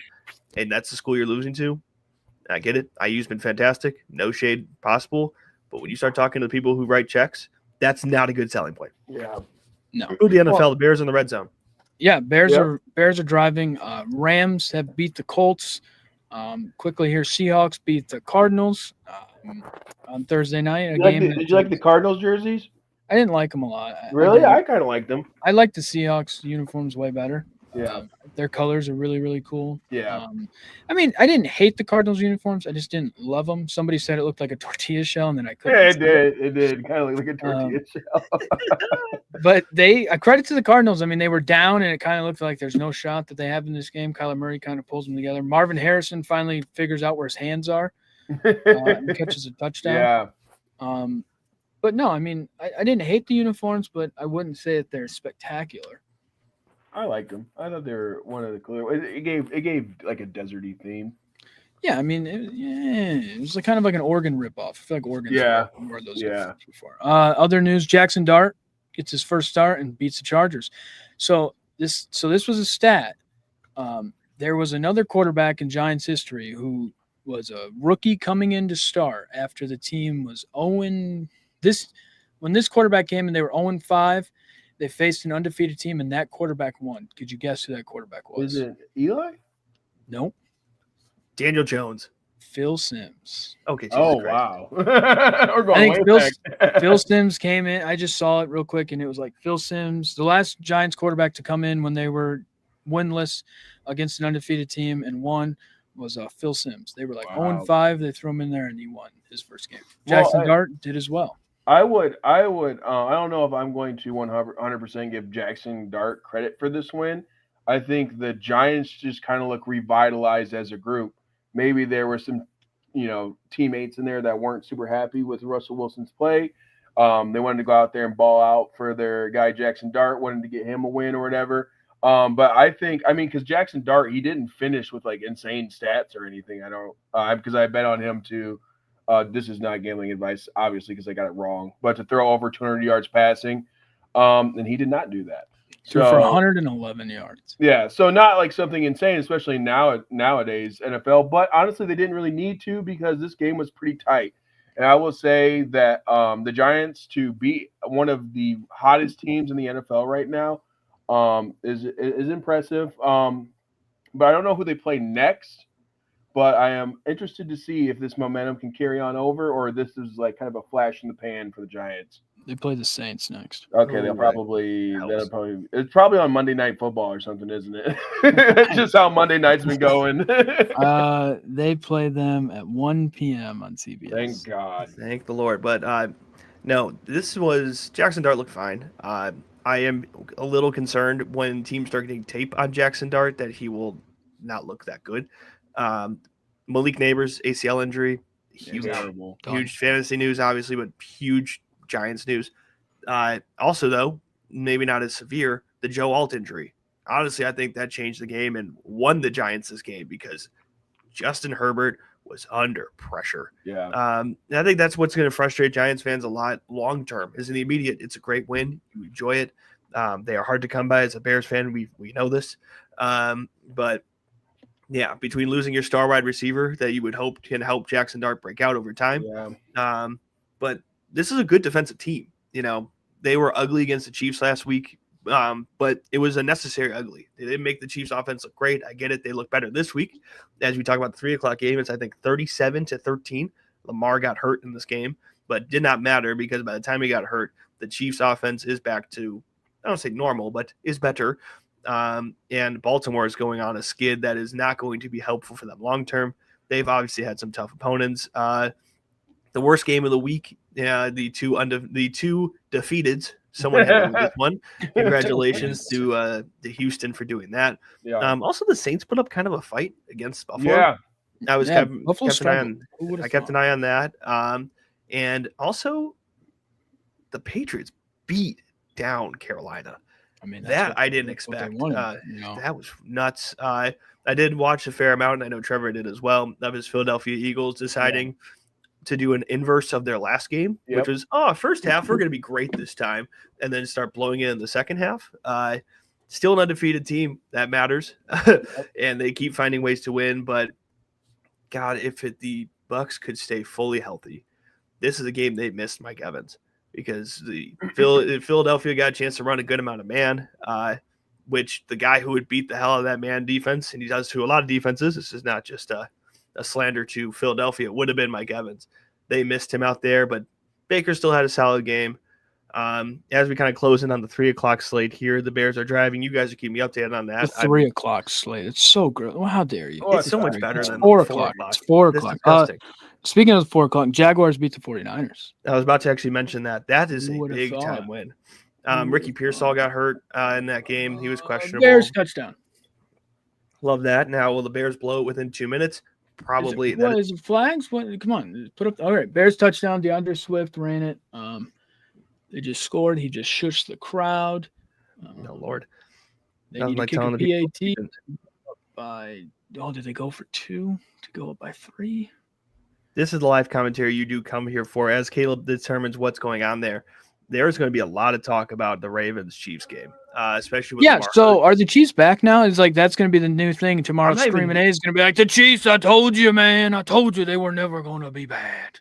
That's all I'm going to I feel like the NFL reaction to the 0-2 Chiefs was actually very muted because most teams are like, everyone was kind of like, if they go 0-3, this will be really funny. It wasn't like, oh my God, they're 0-2. Is it over? More on the Ravens end, though. Yeah. I think that's where a lot of the discussion is going to happen here. This is a team that's maybe gone. That's very possible, and this could be a very good job. But it's actually for a team that's supposed to be very offensively good. Bears did not get the 2-point conversion. That is not great. I'm very curious to see what the Ravens look like post this week. I'm going to look up their schedule here as we're talking about them because I am wildly curious. They have the Ravens. So the Ravens have the Texans. The Ravens for the Ravens? Who would have thought?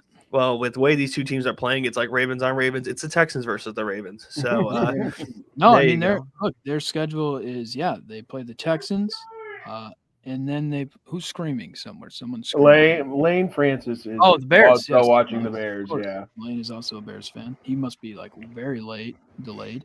YouTube TV, you know how it is. And then the Ravens have to play the Rams in 2 weeks. That's a really tough game. That's a really tough Rams the Bears, maybe the Bears. Maybe. I mean, so that's just their immediate next month. I mean, the Rams are a good football team, guys. Rams look good, and I mean, I know it's easy for me to say this as the Eagles fan, but like the Rams and Buccaneers to me are very, very similar teams. Where, I mean, really any given like game, they could beat anyone. I think. I think that it just always comes down to 1 or 2 mistakes with those teams, especially against. We can see that pretty clearly with the Eagles stuff. I know these are our last 2 games, but I really do feel like the Buccaneers and the Rams, they're always like 1 or 2 plays away from, winning big games. And I mean, the Rams beating the Colts. The Colts, they look good, dude. That game's over, right? Yeah, they lost with the 70-yarder, but no, the Colts. Look, they look really, really good. Indiana Jones, he comes in, he's tearing it up. The Raiders just returned the ball to the 41-yard line. Yeah, that was a good return. This is terrible. I mean, is Kenny Pickett? No, Geno Smith's in the game. That's Lane yelling in the background. He's so delayed. I love that. But no, also with the Colts, though, you want to talk about angry fans. We were talking about angry fans earlier. A.D. Mitchell might get some tweets and things that he may not want. Yeah. Because there is a legitimately game-changing moment here as Caleb looks for one in the Bears game. It's fun to watch Caleb live. He kind of tells me how I should be reacting to these moments. Yeah. It's like a National Geographic. We're just seeing them in his his environment. In the wild of Casablanca, Michigan. They're terrible. This is the problem. It's like I get excited about the Bears to start the season. They suck. I'm over it. And then they win a game, and I'm excited again. And then they're like, I'm invested in this final drive where I know that the Raiders are going to go down, kick a field goal, and win the game, and we're not going to win. And it's going to be like, why didn't we win that football game? Oh, my God. I just saw Jamal Adams. I haven't thought about him in like 4 years. Plays for the Raiders, dude. That just shocked me. Plays in silver and black. The Bears will lose this game if these are the Bears I know, will be the game losing field goal after they give up a good catch. To pick whoever, I just have a feeling that one's coming. But yeah, the Colts definitely could have won this game because that not only to describe the play that does matter in this context here is A.D. Mitchell makes a great catch, breaks off his defender, and gets to about the 2-3 yard line, starts his celebration near the 1 yard line, and then fumbles the ball into the end zone, making it a touchback. Yeah. So instead of them at that moment, it was a 7-point lead for the Colts, making it a 14-point lead. LA got the ball back. No score. Yeah, that is like what you were saying before. That is such a brutal rule. It's brutal. It's both just brutal, but really, that was those types of moments you hope. Just as like, hopefully, it's like a decent person. You're like, he had another terrible play too. So yeah, but you're like, I hope that doesn't determine the whole game. Well, it was like a 3-point game, so that's really not helpful. So their end. What if I told you guys that Jonathan Taylor had like a 50-yard touchdown run with 2 minutes left, and it got called back? I saw that when we were talking. I saw that. That's that A.D. Mitchell had. Oh, I didn't realize it was on him though. That's crazy. The best player for the Rams today was A.D. Mitchell. Yeah. Well, you just send him like a nice fruit basket or something. I will say, and I'm going to give a shout out to our guy Booger McFarland. All preseason, he was talking about how good this Indianapolis Colts team is outside of the quarterback situation. And now that they seem to have kind of revitalized Daniel Jones, who, as someone who played him twice a year, was not a bad quarterback. I think that he just struggled because the team was pretty bad. But Daniel Jones and Danny Dimes on any given day could dot you up. Any given Sunday. But yeah, those are two really good teams. I expected the Rams to kind of fraud check Indy. That wasn't really the case. Indy looked like they belonged in that game. So that's going to be someone to definitely look out for in the AFC side of things. The Ravens, they are kind of a dumpster fire right now, especially with Lamar Jackson going out. I think the issue with the Ravens is that Lamar Jackson is kind of getting figured out a little bit, as much as you can really do Lamar Jackson, because he is like an unbelievable athlete. But teams are not letting him, like we saw against Lions, they create a pocket around Lamar Jackson, and he has nowhere to go. I thought the same thing after watching that game. Yeah. He's like where he's used to being able to like run backwards and run forwards. Yeah. Like there was a guy right there in front of his face. Like they were just like, hey, it's just like kind of with Jaden Daniels. Like the Packers did that when they played him a couple weeks ago. It's like they formed this thing to where it's like, oh, they think in their mind they can get out and run. Yeah. And it's like, wait, no, you can't. You cannot do this. No, I do agree with you there. But the Chiefs, look, they're still the Chiefs. Like they're still the Chiefs. Yeah. Now the crazy talk is going to be now we're going to jump them up. I feel like and this is just how we do this thing. The Chiefs are so back. The Chiefs are back. The Chargers, hey, they lost to the Giants. They're now terrible. They're awful. That's exactly what it's going to be. Broncos have sucked this. You know what I mean? Like we're going to hear all this. Yep. We're going to hear all this stuff. But look, credit to the Chiefs, 37-20 for a team that it's like, do they have an offense at all? They come back, scored 37 points. Let me look at the box score here.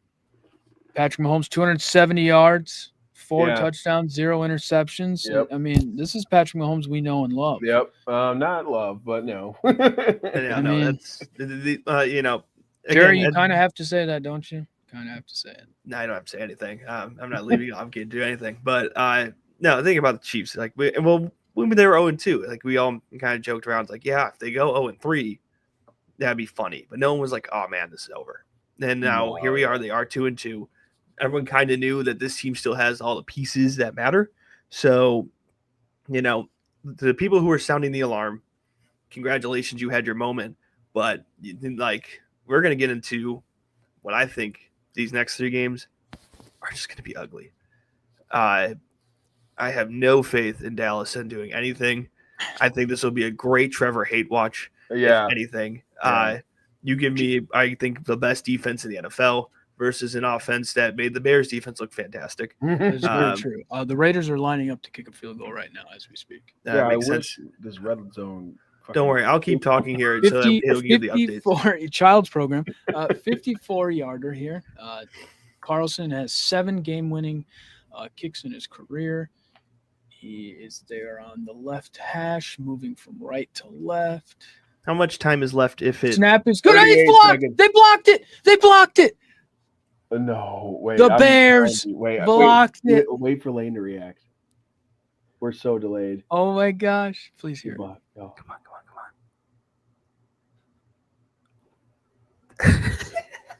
Is he on his phone or something? What's going on? Oh, we have I have to investigate this. Oh, we have lost Trevor. Don't worry, because the next Oh two my games gosh. we don't need Trevor for, as the Bears might just go on here. What a And- block! So snap was good, hold was good, blocked by. Oh, I get to watch this here. They're doing the CBS Extra, Yeah, so I get to blocked watch by this the here later. corner. 39. Who's 39? Couldn't even tell you. Oh, That yeah. used to be Eddie Jackson. I look at 39. I think it's Eddie Jackson. It's not the Bears. I mean, Dude, I'm look, watching this. I'm watching the replay basically because CBS has cut to the extra game. So thank God for the Bears for doing this, to making this game a nail biter. In the meantime, dude. We can hear you on podcast. We're waiting for you to Oh my Lord, they did. That's insane. Oh my Jesus Christ. Yes, Trevor, what have you learned? Oh, I got to forget his headphones on. There he is. there's Lane. I forgot that Lane. I didn't know Lane was there, but Lane, friend of ours, is a big Bears fan as well. His whole family is, and Then to the right. the Bears are back, Where baby. it says Bears, Raiders. We're 2-2 now. Caleb Williams did not look great today, but he drove the team down, scored the touchdown when it needed to be done. We dominated. The Bears are, of course, the greatest team of all time. The defense looked very well. They looked like the '85 Bears. Williams actually didn't play terrible. 212 yards, 1 touchdown, 1 interception. Max Crosby was he was scary today. Roma Dunze with another touchdown. Cole Kmet dropped a pass, which Colson Loveland didn't play, but for the Cole Kmet crowd, was not very good in that game. It was early. It should have been a big catch. It was in the red zone. Didn't catch it. But the Bears are now 2-2. Greatest team of all time. May I say Super Bowl champions maybe soon. Do you want to know who blocked that kick? Yeah, who's 39? Josh Blackwell, Duke football alum. Josh Blackwell. Wow, Josh Blackwell. I may get a Josh Blackwell jersey now. You might have to. That's yeah. what turns our time. Okay, I'm gonna say this, and this is out to the red zone people. Can't wait till I play the Eagles. That's all I'm saying. The red zone people. So the reason we didn't hear a reaction is I was watching the red zone thing on my phone too. They cut away from the game to show the top 5 plays of the day. Oh, And then so if ESPN has ruined red zone so much, bro. This is gonna So be a if thing. you didn't switch, he's just watching. He's like a commercial breaker. He thought it was like a commercial break or something. If you're not watching and you realize what's happening, and you don't physically go to change channels, you just miss the end of the game. wow. So I got to break the news to him. I was looking for the remote because it is a little delayed. I knew that they blocked it before I saw it on my phone because I guess like YouTube TV is just behind or whatever. And so I went to go and I was like, maybe it's like super delayed for him. And then we get to the game and it's already over and everything. So he was very happy, but he was sad he missed it. The Bears are now 2-2 heading into the bye week. I mean, who would have thought? This is a whole new lease on life. When we come out of the bye week, we have the Commanders Monday night.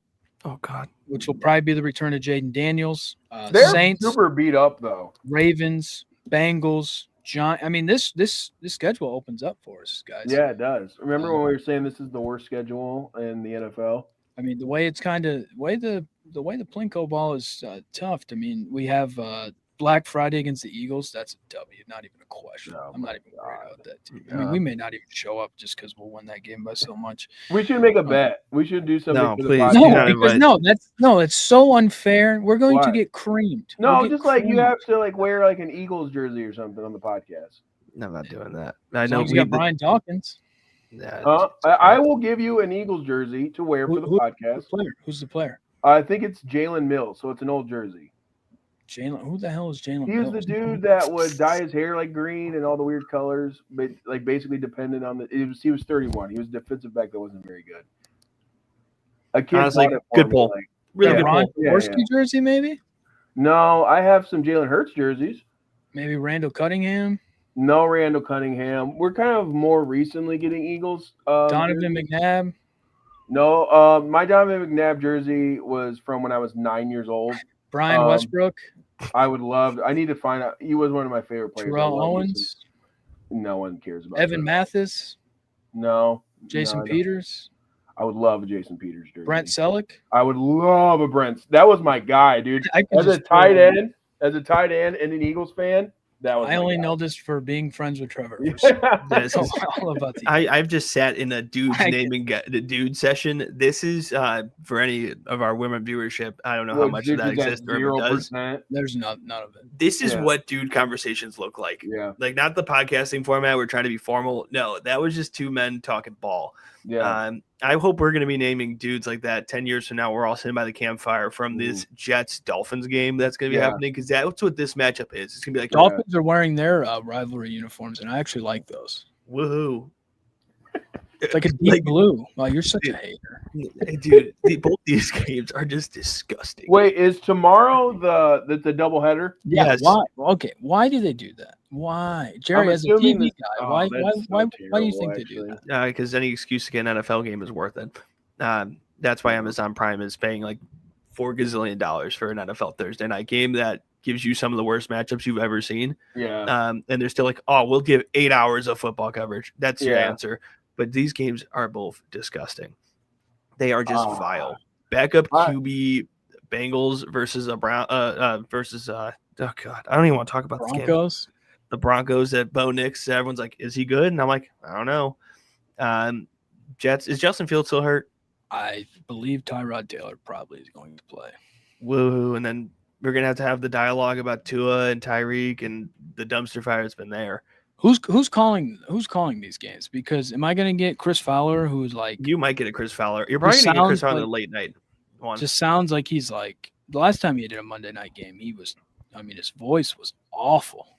My guess you're going to get Chris Fowler on the Bengals game. That's my guess. I don't know off the top of my head. And even Sunday Night Football, dude. This would be so much more interesting if the Cowboys weren't just terrible. It's going to be a blowout. It's going to be a massacre. I'm saying right now that Micah Parsons may have like 4 sacks in the game. I feel like we had it too good week 1, and we are paying for our sins for the epic week 1 Sunday Night Football game because I genuinely do look forward to Sunday night games because they are supposed to be the highlight game of the week. Yeah.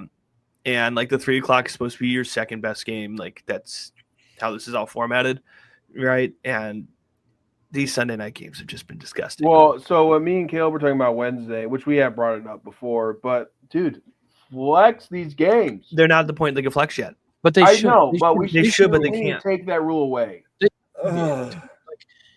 Like Rams, Colts should have been Sunday. That's what I was gonna say. Yeah, without a doubt.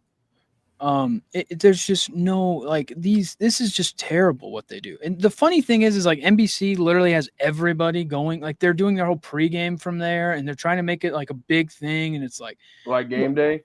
Yeah. But this is not like LeBron going back to Cleveland. Like this is not that. Like Micah Parsons is going back to Dallas. He's going to obliterate them. He hates the Dallas Cowboys. The Cowboys are the idiots that let him walk out the door. Like this is nothing. Like Dak is whack. He's going to prove it tonight. And CeeDee Lamb's probably not playing. This is a no-brainer. No, yeah. The big storyline of this game, to my mind, it doesn't matter as much because of the discrepancy of these two teams. If this was, Dallas has a pulse. Like if we had week 1 Dallas where they put up that fight against Philly, even though I guess every Philly game has like a little bit of cocaine in the middle of it and decides to get wild. Yeah. But like you need something like that. Like that's the problem is I just feel like Green Bay has proven, as much as I hate to say this, is that they just look good. Now, they are coming off that surprising loss. Their offense does have questions.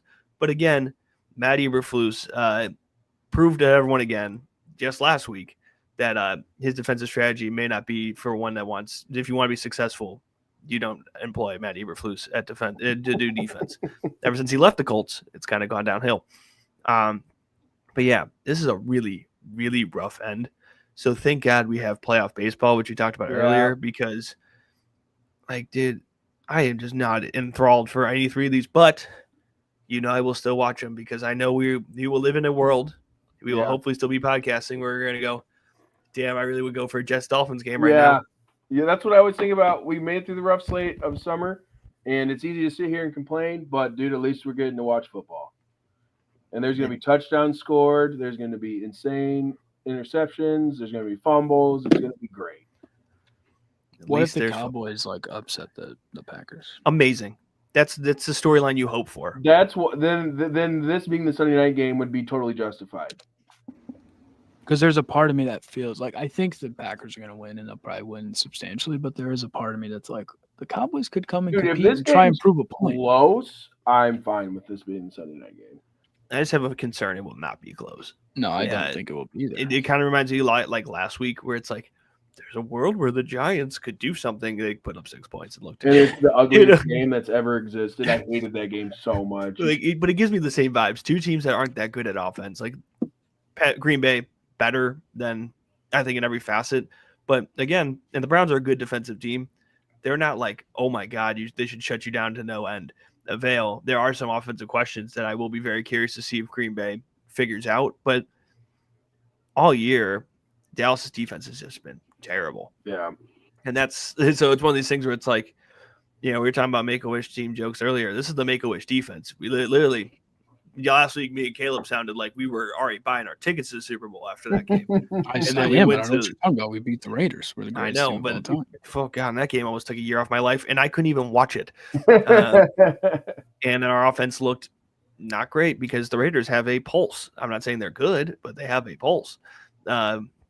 So, yeah, atrocious upcoming slate here. But I'm just kind of curious. The only thing I'm curious about is like Bo Nix. That's honest to God. I just want to see what happens there because the Bengals defense also is not that good. So are they going to start getting it figured out? Because they're supposed to be the weird dark horse team because Bo Nix was the, dark horse guy, but then everyone got film on him for a whole year. Kind of like I fear might happen to Jackson Dart. Yeah. Yep. No, I mean, it would be very, very interesting. I mean, that is just a growth Bengals. I mean, it's garbage. I mean, they're terrible now. Jamar Chase is now might as well just not even play like he did at that year for LSU where he just didn't play. Just take the year off himself. Like Joe Burrow's not walking through the door anytime soon. But no, I mean, I don't know why. I agree with Mad Dog. He was like, who the hell would have thought the Dolphins to give them primetime games? Put them on Thursday night. That's their primetime game. So we'll see. I mean, they could end up being good games. This is the second primetime game, isn't it? They played the Bills earlier. Yeah. Yep. Yeah. No, I mean, they've had more primetime games than the Bears, which is crazy to think. But Bears are 2-2 on fire, 2 in a row going in. I'm sad we're actually going into bye. We're hot right now. I want to keep playing people. Nothing scares me more than the Bears on national TV because then I have to go through the Twitter discourse of like, oh my God, the Bears are like this. I'm like, yeah, that's why we hide them at 1 o'clock on Fox all the time, is so we can pity in silence. Yeah. But yeah, then everyone's like, what was that play design? Oh my God, I've never seen this in the football game. And I'm like, yeah, don't worry, we do that weekly. It's never something like. Great. I can't believe that a snap went past Caleb Williams 20 yards and they end up winning the game. That's the most Bears thing to ever happen. We've turned the corner. I don't think you guys understand. We've turned the corner. I hope you're right, but God, I can't do it yet. My Bears expert, my lovely father, who's a longtime Chicagoan, I just texted him. I go, the Bears won a close game. Should I have hope? He just goes, nope, they're just a tease. So, Ben Johnson's got some work to do before he patches up some souls here in the lovely city, lovely Windy City that is desperate for a great football team before they move to Arlington Heights. Yeah, that's going to happen. So maybe we'll get a Super Bowl in Soldier Field soon. Looking forward to looking ahead to college football. Nothing too crazy. We have Vanderbilt, Alabama this week. Miami, Florida State, which Virginia kind of had to ruin that for all of us. The stock on that is lowered. But those are the biggest games. It'll be interesting on Billy Napier Fire Watch as they play Texas this week. So there's some interesting ones. Nothing too crazy, but yeah, another week. Europe owned us in golf, which I feel like they're like preppy elite. They should come drink a beer against us. We'll dominate. Um, You wouldn't say that in the Irish pubs, bro. as a quarter German, I feel like I can say that. Uh-oh. Light beer over dark beer, of course. Just don't ship us any tea. No, I'll throw it in the bay, throw it in the river, I'll throw it anywhere it needs to be thrown. I'll throw it in my bathtub just to prove a point. Unless it's sweet tea. No Nope. tea. See, you're the SEC guy. Yeah, you exactly. Sweet tea. SEC's ruined you. You used to be a Midwestern man. You know, You were I'm all a man of about culture. Don't you were get all mad. about That, a nice ice cold Miller Lite, and now you're like don't get mad that I'm drinking expanding sweet your worldview. tea and all this other stuff. Like the world has changed, you Jerry. This is a problem some people have with kids going to college. It ruins children. Oh sometimes. Lord! Oh, I hate where this is going. Relax. Stop, please. Jerry likes sweet tea too. It's okay. All I need you to know is I'm sorry I keep expanding your worldview, Caleb, and you can live in the shallow worlds and Lake of Michigan. It's okay. It's great. I live in the greatest state in the United States, Jerry. I do love Michigan. That's a great state. I'm very It's proud the of Michigan. greatest state. Everything about us is great, and other than that school in Ann Arbor, we're pretty good. No, there's one problem I have with the state of Michigan, and you can agree with me on this. It is literally the months of like November to March when there is no sun. It is just clouds and cold, and it is wildly depressing.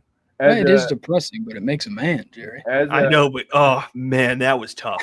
As That a person who teaches, the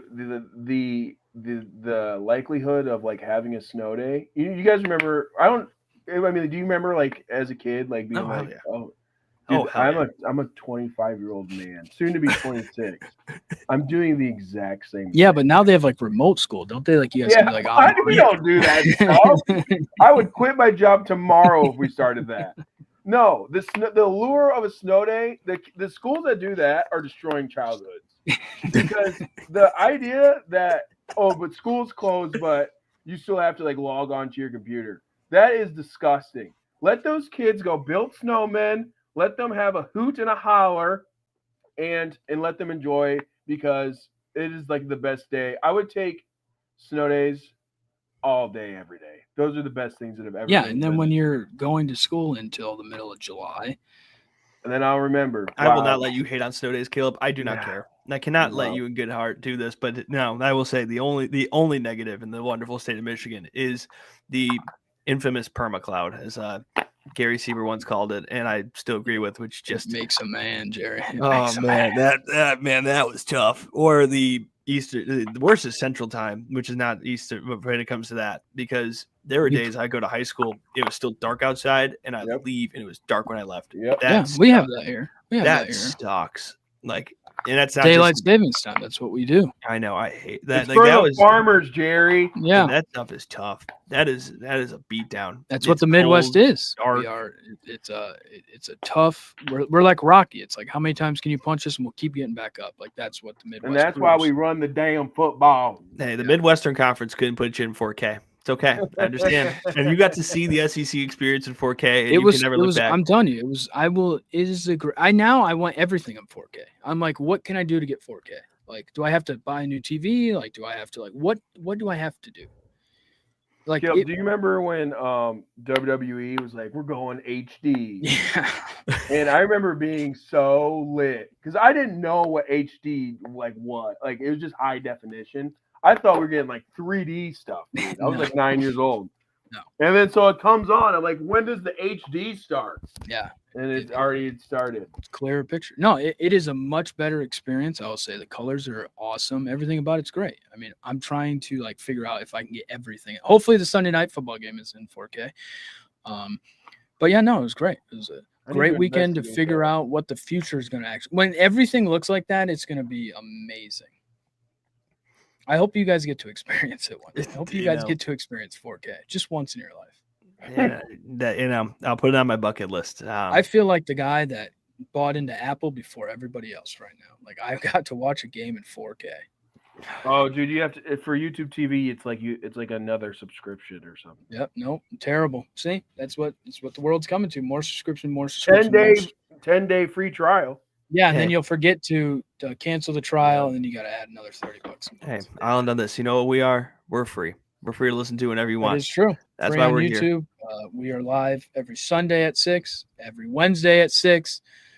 You lose Jerry on Wednesdays, but we pick him up in animals. And we gain him in lizard. Yeah, I was gonna So- bring the lizard back on, but we had just fed him, and I didn't want him to poop on me. Yeah, that'd It's be very gross. Moneyball-esque. Yeah, We are. Replace being the aggregate. We are the scrappy. We're the scrappy little ones that nobody talks about, but that we know that people know who we are. They just don't want to acknowledge us. We are in the Michigan locker room, and there's not much more we can say, boys. We are there. We're here. We're everywhere. and we don't care. We don't care. Bear That is down. very true. Bear down. Greatest team of all time. Super Bowl champions. Me and Jerry are going to New Orleans, or no, San Francisco, Oh, great. and we're just going to figure it out. But Sounds like a great time. until Wednesday, when me and Trevor come back to make our picks for college football and break down Sunday night, and we may not even talk about Monday Night Football. Yeah, if it's ugly, I don't care about talking about it. But for there, we'll be back, and then next Sunday we'll be back with all three of us, and talk more college football, more NFL, and figure out what we can do to waste 2 hours of our life like we did today. Yep. As always, thanks for watching.